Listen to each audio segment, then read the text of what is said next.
السلام علیکم۔ اسٹڈی 24+ میں پھر سے آپ سب کا استقبال ہے، اور آج اردو درخشاں 10ویں کلاس کی کتاب کا تیسرا سبق آج ہم پڑھانے کے لیے آپ کے سامنے ہیں۔ انشاءاللہ آپ کو پوری بات سمجھ میں آئے گی اور آپ بہتر سمجھیں گے۔ ہم کوشش کریں گے آپ کو سمجھانے کی۔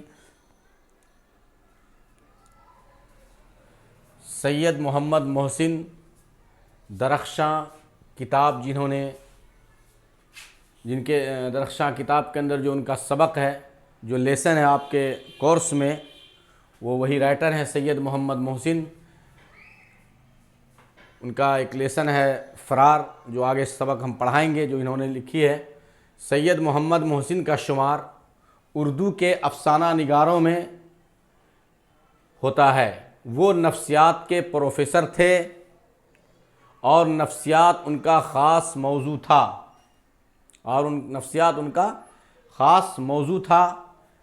ان کے افسانوں کا ایک مجموعہ انوکھی مسکراہٹ اردو دنیا میں کافی مقبول و معروف ہوا۔ ان کے افسانوں کا ایک مجموعہ جس کا نام انوکھی مسکراہٹ، جو اردو دنیا میں کافی زیادہ مقبول و معروف ہوا، مشہور ہوا۔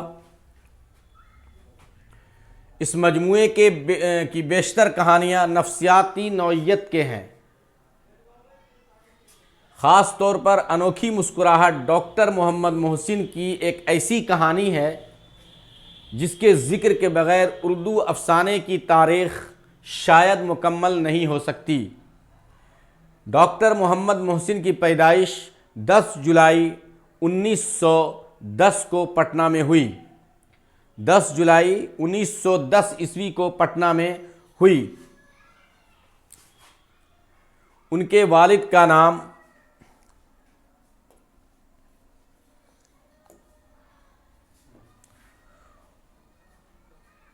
10 جولائی 1910 کو پٹنہ میں ہوئی۔ ان کے والد کا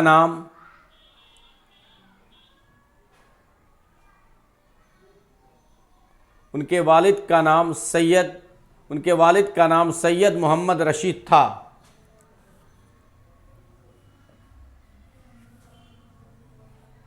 محسن صاحب نے 1926 عیسوی میں رام منوہر رائے سمیتی پٹنہ سے میٹرک کا امتحان پاس کیا۔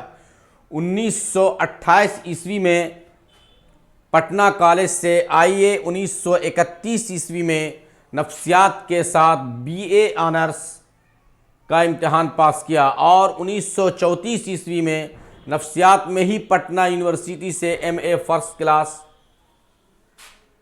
پاس کیا اور گولڈ میڈل حاصل کیا۔ 1938 عیسوی میں وہ پٹنہ کالج میں شعبہ فلسفہ میں عارضی طور پر لیکچرر بحال ہوئے۔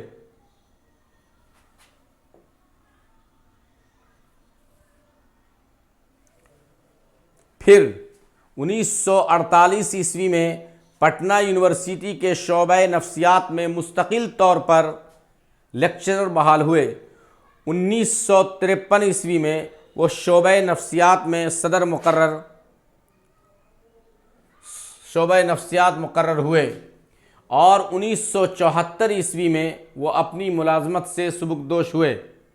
ان کی کتابوں میں انوکھی مسکراہٹ، افسانوں کا مجموعہ، نفسیاتی زاویے، نفسیاتی مضامین کا مجموعہ، زخم کے پھول، شعری مجموعہ بہت اہم ہیں۔ ان کے علاوہ ان کی دوسری کتابیں بھی شائع ہوئیں۔ سید محمد محسن کو 3 بیٹے اور 4 بیٹیاں تھیں۔ آپ نے 1973 عیسوی میں اپنی اہلیہ کے ساتھ حج کا فریضہ بھی ادا کیا۔ سید محمد محسن کی وفات 2002 عیسوی میں علاج کے دوران دہلی میں واقع ہوئی۔ دہلی میں ان کی وفات ہو گئی۔ اور اب ہم لفظ اور معنی پہلے بتا دیتے ہیں تاکہ آپ کو سبق کو سمجھنے میں آسانی ہو۔ کرخ، سخت، فربا، موٹا، تند، تیز، برگد، بڑ، ایک درخت کا نام، انگارہ، تودا، آگ کا شعلہ، روبرو، آمنے سامنے، منفعلانہ، شرمندگی کے ساتھ، مٹی پلید کرنا، عزت برباد کر دینا، اسرت زدہ، معاشی تنگی کا شکار، عاقبت اندیش، دور تک نتائج کو دیکھنے والا، نامہر، بے وفا، ناسازگار، ناموافق، استواری، مضبوطی، استقامت، ٹھہراؤ، پختگی، صغر سنی، بچپن کی عمر، عزم، ارادہ۔ طفولیت، بچپن، شباب، جوانی، رہبانیت، دنیا چھوڑ کر زندگی گزارنے والا، ریستوراں، ہوٹل، کشاکش، کشمکش، موہم، دھندلا، اضمحلال، کمزوری، تھکاوٹ۔ اب ہم سبق کی باقاعدہ شروعات کرتے ہیں۔ فرار۔ محمود، ماں کی کرخت آواز محمود کے کان میں گونج گئی۔ وہ بازو کے کمرے میں حساب بنا رہا تھا۔ حساب کی کاپی سمیٹے بغیر اٹھ کھڑا ہوا۔ اس کا نام خطرے کی گھنٹی کی طرح اس کے کان میں بج رہا تھا۔ وہ بھاگا ہوا ماں کے پاس آیا۔ اس کی ماں، یہ دیکھ لیجئے ان کا یہ سبق شروع ہے، فرار نام ہے اور اس کے رائٹر محمود صاحب ہیں، سید محمد محسن صاحب ہیں۔ محمود، ماں کی کرخت آواز محمود کے کان میں گونج گئی۔ وہ بازو کے کمرے میں حساب بنا رہا تھا۔ حساب کی کاپی سمیٹے بغیر اٹھ کھڑا ہوا۔ اس کا نام خطرے کی گھنٹی کی طرح اس کے کان میں بج رہا تھا۔ وہ بھاگا ہوا ماں کے پاس آیا۔ اس کی ماں کا فربا جسم غصے سے کانپ رہا تھا۔ اس کی ماں کا موٹا جسم، فربا جسم غصے سے کانپ رہا تھا، جیسے تند ہوا میں برگد کا درخت ڈول رہا ہو۔ جیسے تیز ہوا میں برگد کا پیڑ اتنا وزنی ہوتا ہے کہ وہ تیز ہوا ہی اس کو ہلا سکتی ہے۔ جیسے تند ہوا میں برگد کا درخت ڈول رہا ہو۔ ماں کی ابھری ہوئی آنکھیں، لال انگارہ سا چہرہ، پھیلی ہوئی گردن دیکھ کر سہم گیا۔ گو یہ منظر اس کے لیے نیا نہیں تھا۔ معصوم فرشتے کی طرح نظریں نیچی کیے محمود ماں کے روبرو کھڑا ہو گیا، ماں کے آمنے سامنے کھڑا ہو گیا۔ یہ منفعلانہ انداز آنے والی آفت کے مقابلے میں اس کا تنہا ہتھیار تھا۔ بلا انہیں باہر سے۔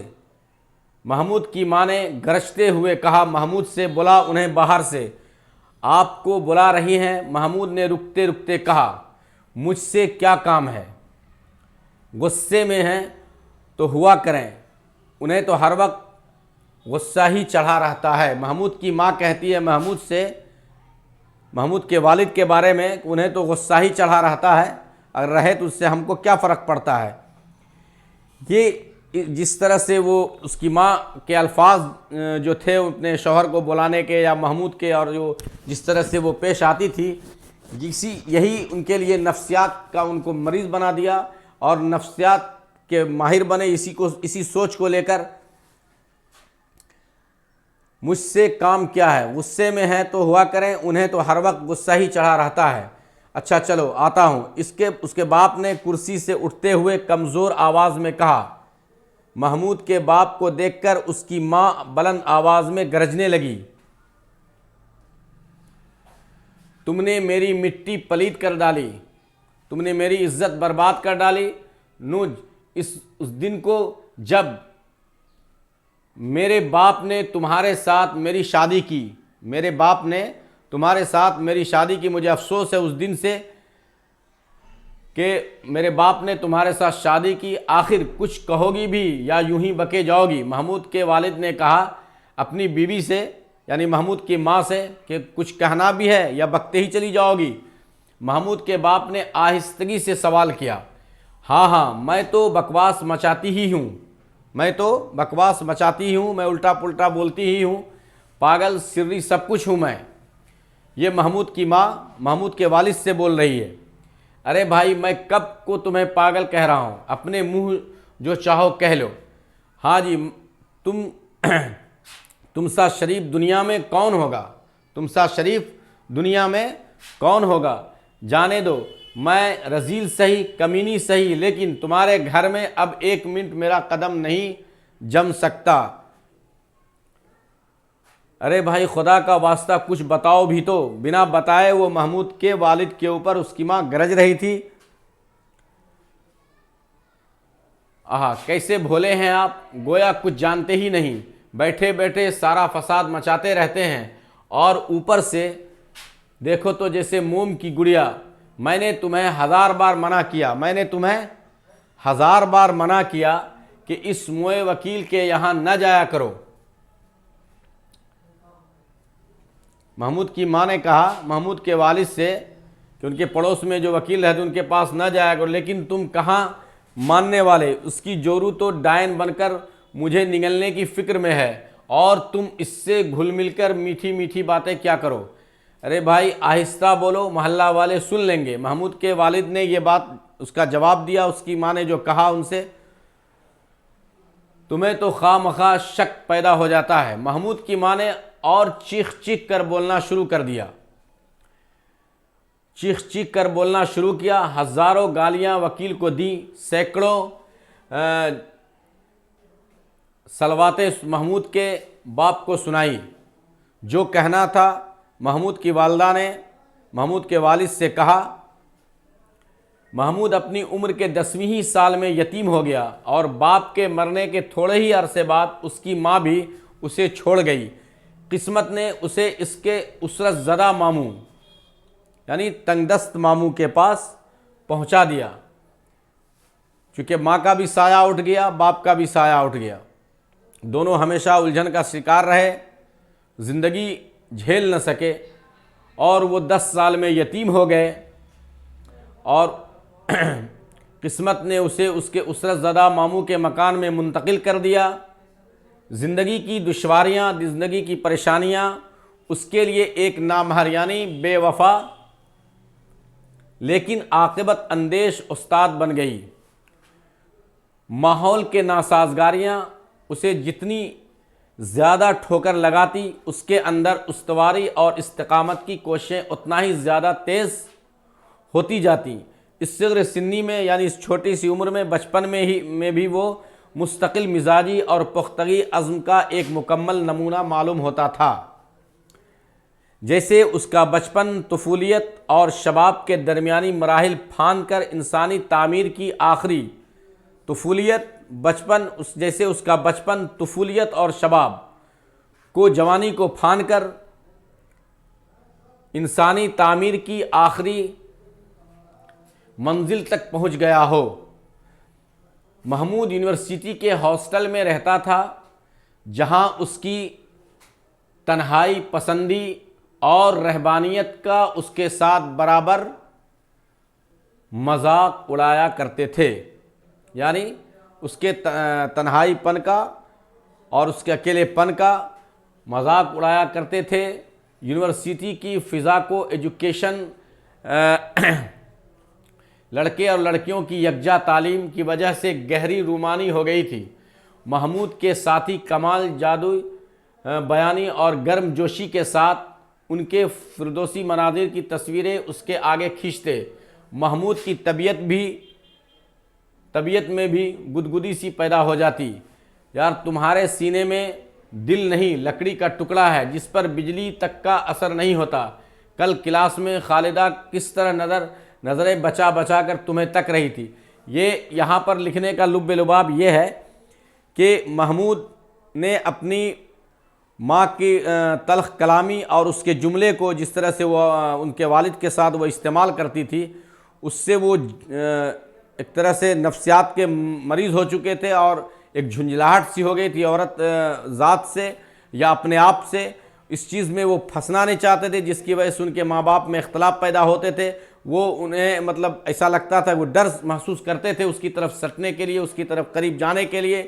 اس لیے وہ ایک دم اپنے آپ کو اکیلا اور تنہا رکھا تاکہ ہم اس سے بچے رہیں، اور پھر وہ جو ہم نے دیکھا ہے اپنے ماں باپ کے ساتھ جو رویہ اختیار ہوا ہے وہ میرے ساتھ نہ دہرایا جائے۔ اس لیے وہ ہمیشہ کنارے رہنے کی کوشش کرتے تھے۔ محمود،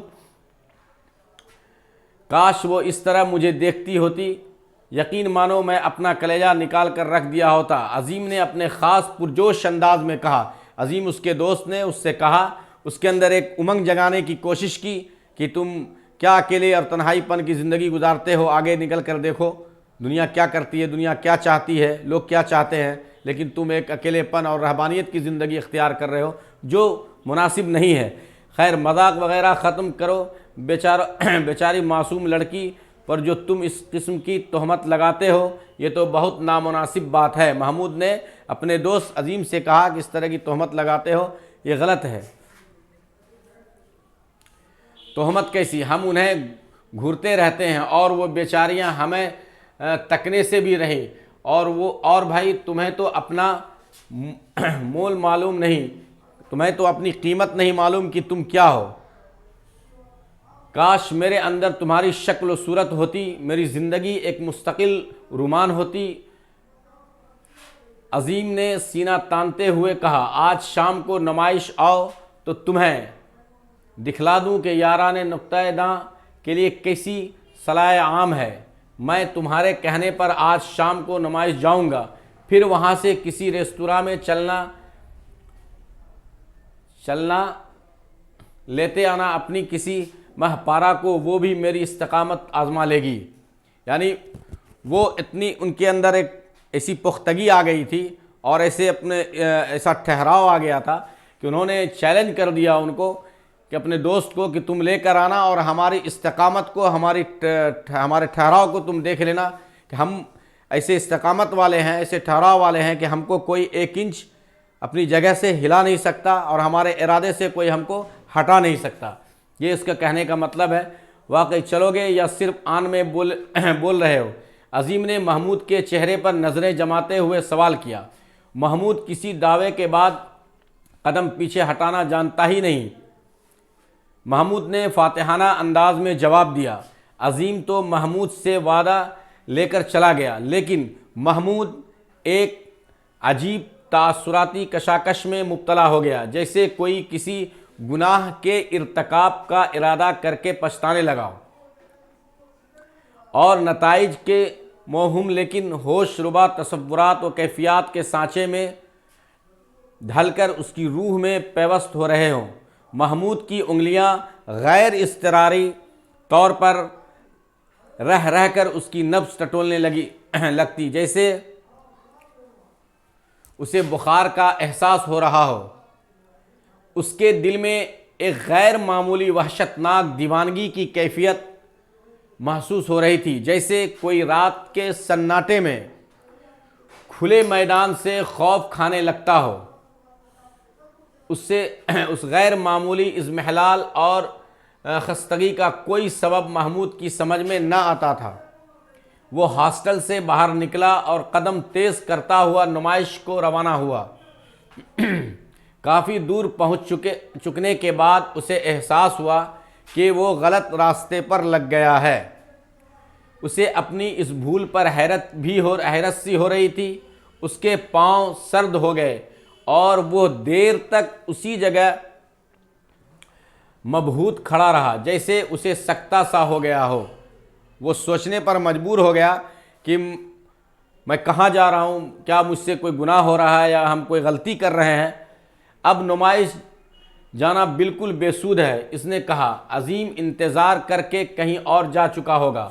وہ اپنے من میں یہ بات سوچ رہے تھے۔ وہ اپنے کمرے کی طرف لوٹ آیا اور کرسی پر بیٹھ کر اپنی اس خود فراموشی کا جائزہ لینے لگا۔ آخر اسے ہو کیا گیا تھا، اس کی سمجھ میں کچھ نہ آتا تھا۔ اپنی خود اعتمادی پر یہ کاری ضرب کئی دنوں تک محمود کے دماغ میں الجھنیں پیدا کرتی رہی۔ گو عظیم سے اس نے طبیعت کی خرابی کا عذر بہانہ بنا کر پیش کر دیا، جس سے عظیم نے بہانہ بازی کہہ کر ٹال بھی دیا۔ یونیورسٹی کی تعلیم کے بعد مقابلے کے امتحان میں شامل ہوا اور اسے ڈپٹی کلکٹری مل گئی۔ نسبتاً اس کی تعلیم کے وقت ہی سے آتی تھی۔ رشتے اس کے تعلیم کے وقت سے ہی آتے تھے۔ بڑے بڑے گھرانوں سے پیام آنے لگے۔ ایک دن محمود گھر سے واپس آیا تو گھر کی ویرانی اسے کاٹتی ہوئی سی محسوس ہوئی۔ گھر کی ویرانی، تنہائی، اکیلاپن اسے کاٹتا ہوا محسوس ہوا۔ اسے اپنی زندگی حیات ایک بے روح نقل نظر آنے لگی، ایک بے مقصد اور بے معنی نظر آنے لگی اس کی۔ محمود جب اکیلے میں جب بیٹھا اپنے گھر میں تو گھر کی ویرانی اور تنہائی سب کچھ اسے کاٹنے کے لیے ایسا لگ رہا دوڑ رہی تھی، جس کی وجہ سے وہ یہ سوچنے پر مجبور ہو گئے، ایک بے روح نقل نظر آنے لگی۔ گھر کے سناٹے میں دیوار سے لگی ٹک ٹک کرتی ہوئی گھڑی اس کے دماغ پر ٹھوکریں سی مارنے لگی۔ گھڑی کا پنڈولم اسے اپنی ذات کا مرقع معلوم ہونے لگا، ویسا ہی ایک طریقہ اور ایک رنگ، ویسا ہی ایک طریقہ اور ایک رنگ پر حرکت کرتا ہوا وہ کب تک مشین کے پرزوں کی طرح زندگی گزارتا رہے گا۔ اس نے سوچا اور فیصلہ کر لیا کہ وہ بہت جلد شادی کر کے زندگی کی کیفیت سے ہمکنار ہو کر رہے گا۔ اسی شام کو اس نے اپنی ساری پچھلی نسبتوں پر نئے سرے سے غور کرنا شروع کر دیا۔ اکثر و بیشتر کے متعلق اسے علم تھا کہ وہاں اب اس کے لیے جگہ خالی نہ رہی تھی۔ باقی ماندہ وہ چند نسبتوں میں اسے ایک ہر اعتبار سے قابل اعتماد معلوم ہوئی۔ صرف لڑکی کی تعلیم نامکمل تھی، لیکن لڑکی کا سن زیادہ نہ تھا، اس لیے یہ خامی دور کی جا سکتی تھی۔ محمود نے اس نسبت کی اثر نو چھیڑ چھاڑ کرائی، بات پختہ ہو گئی اور عقد بھی جلدی ہو گیا، لیکن رخصتی لڑکی کے میٹرکولیشن پاس کرنے تک ملتوی رکھی گئی، روک دی گئی۔ بننے والے تھے اس خیال سے کہ لذت سے سرشار ہو رہا تھا۔ دوسرے ہی دن سے محمود اپنی شادی کی تیاریاں منہمک ہو گیا۔ اس نے دختر سے 2.5 ماہ کی مسلسل فرصت لے لی۔ شادی کے اخراجات پر اس نے کثیر رقم خرچ کیے۔ شادی کے سارے معززین کو بارات کی شرکت کی دعوت دی، لیکن سسرال میں قدم رکھنے کے بعد اس کے اندر ایک عجیب حیرت انگیز تغیر پیدا ہونے لگا تھا۔ اس کی آنکھیں بے نور اور متوحش سی دکھائی دینے لگی تھی۔ اس کا جسم برف کی طرح سرد ہوتا جا رہا تھا اور چہرے کی سرخی رفتہ رفتہ پھیکی پڑتی جا رہی تھی، جیسے کوئی دور سے ایک بھیانک منظر دکھ رہا ہو۔ باہر کے لوازمات کے بعد جب محمود کو زمانہ مکان کے اندر لے جایا جانے لگا تو اس کے پاؤں میں لڑکھڑاہٹ پیدا ہو گئی اور اس کے سارے جسم میں ایک ہیبت ناک تھرتھراہٹ، جیسے اسے شدت کا جاڑا لگ رہا ہو۔ آگے قدم بڑھانا اس کے لیے ناممکن ہو گیا۔ عورتوں میں محمود کی اس کیفیت پر ہلچل سی مچ گئی۔ اس کے سسر کو اطلاع دی گئی۔ وہ بھاگا ہوا محمود کے قریب آیا، مزاج پرسی کی طبیعت کا حال دریافت کیا، لیکن محمود کو جیسے سانپ سونگھ گیا تھا۔ اس کے منہ سے ایک لفظ نہ نکلا، جیسے وہ دفعتاً گونگا یا اس نے ابھی بولنا سیکھا ہی نہ ہو۔